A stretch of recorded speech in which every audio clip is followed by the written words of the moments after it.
లోక్సభ ఎన్నికల్లో భారీ మెజార్టీ సాధించాలనే లక్ష్యంతో బరిలోకి దిగుతున్న బీజేపీ ప్రత్యర్థులకు తమ అభ్యర్థులపైన విమర్శలు చేసే అవకాశం లేకుండా జాగ్రత్త పడుతోంది.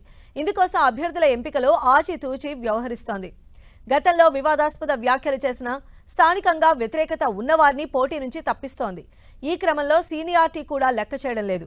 తాజాగా ఈ జాబితాలో అనంత్ కుమార్ హెగ్డే కూడా చేరారు. కర్ణాటకకు చెందిన అనంత్ కుమార్ హెగ్డే ఉత్తర కన్నడ లోక్సభ స్థానం నుంచి వరుసగా ఎన్నికవుతున్నారు. 28 ఏళ్లలో 6 సార్లు గెలిచిన ఆయన వరుసగా 4 సార్లు విజయం సాధించడం గమనార్హం. అలాంటి సీనియర్ నేత నోటి దురుసుతనమే ఆయన సీటుకు చేటు తెచ్చినట్లు కనిపిస్తోంది.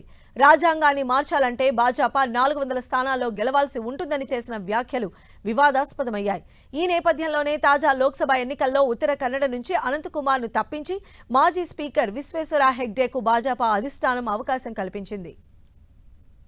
భోపాల్ ఎంపీ ప్రజ్ఞా సింగ్ ఠాకూర్ కూడా ఈ తరహా పరిస్థితిని ఎదుర్కొంటున్నారు. బీజేపీ విడుదల చేసిన లోక్సభ అభ్యర్థుల తొలి జాబితాలో ఆమెకు చోటు దక్కలేదు. ఫైర్ బ్రాండ్గా పేరొందినప్పటికీ గతంలో వివాదాస్పద వ్యాఖ్యలు చేయడమే అందుకు కారణం కావచ్చని పార్టీ వర్గాలు భావిస్తున్నాయి. గాడ్సేను దేశభక్తుడని గతంలో ఆమె అభివర్ణించడం అప్పట్లో వివాదాస్పదమైంది.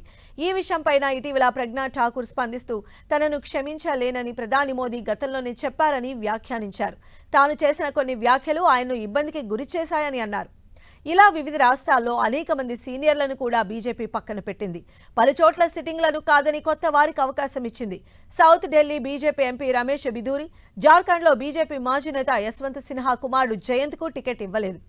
అదే రాష్ట్రంలో 3 సార్లు ఎంపీగా పనిచేసిన సుదర్శన్ భగత్కు టికెట్ నిరాకరించింది. పర్వేజ్ సింగ్ వర్మ, మీనాక్షి లేఖి, వరుణ్ గాంధీ, అశ్విని చాబే వంటి సిట్టింగ్లకు టికెట్లు దక్కలేదు.